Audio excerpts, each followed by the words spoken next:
मेरे प्रिय शिष्य, उठो, जागो और अपने भीतर छिपे उस अनंत प्रकाश को पहचानो जो ब्रह्मांड के कण कण में व्याप्त है। जीवन केवल सांसें लेने और भौतिक सुखों के पीछे भागने का नाम नहीं है। यह एक महायज्ञ है, एक सतत तपस्या है।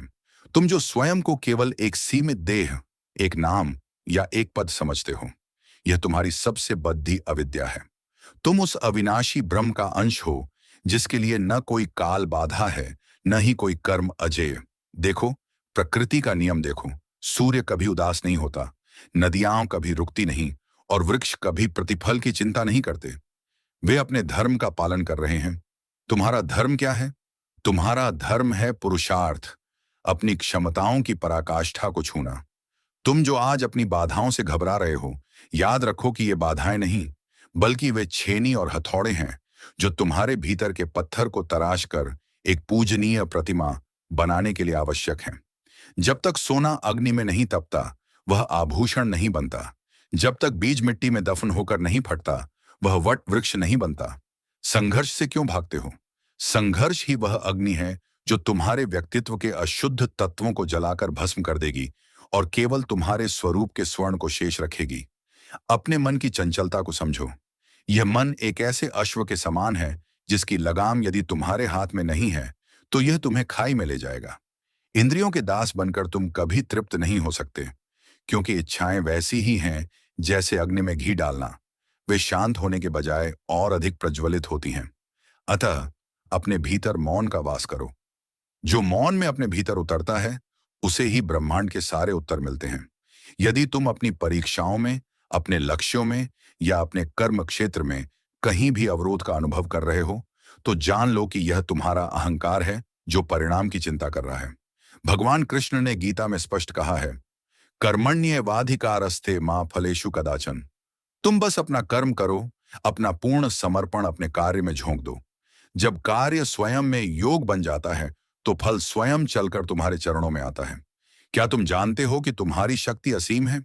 जिस दिन तुम अपने भय को त्याग कर मैं कौन हूं इस प्रश्न पर विचार करना शुरू करोगे, उसी दिन से तुम्हारे भीतर एक नए सूर्य का उदय होगा। दूसरों की सफलता को देखकर स्वयं को छोटा ना समझो। प्रत्येक आत्मा का मार्ग भिन्न है, प्रत्येक का प्रारब्ध पृथक है। अपनी तुलना किसी और से करना स्वयं के अपमान के समान है। तुम अद्वितीय हो। तुम्हारे पास जो प्रतिभा है वह किसी और के पास नहीं है।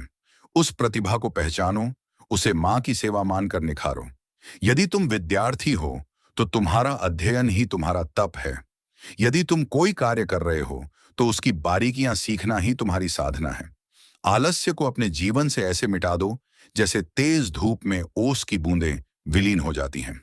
समय बहुत बलवान है, यह किसी की प्रतीक्षा नहीं करता। जो आज को कल पर टालता है वह अपने भाग्य का स्वयं ही शत्रु बनता है। अपने भीतर के उस संकल्प को जगाओ जो पहाड़ को चीरकर रास्ता बनाने की सामर्थ्य रखता है। याद रखो, जब तुम्हारा क्यों स्पष्ट होता है तो तुम्हारा कैसे स्वतः ही प्रकट हो जाता है। अंत में यह समझो कि इस नश्वर संसार में कुछ भी स्थायी नहीं है, न तुम्हारी आज की कठिनाई, न ही तुम्हारी सफलता। जो आज है वह कल नहीं रहेगा। केवल तुम्हारा स्वयं और तुम्हारा कर्म ही शाश्वत है। मृत्यु निश्चित है, तो फिर इस जीवन के प्रति इतना मोह क्यों? डरो मत, लड़ो। अपने भीतर के कुरुक्षेत्र में खड्डी निढाए होकर गांडीव उठाओ और अपने अज्ञान रूपी कौरवों का नाश करो। तुम्हारी विजय निश्चित है, क्योंकि तुम सत्य के पथ पर हो। तुम्हें किसी से कुछ मांगने की आवश्यकता नहीं है।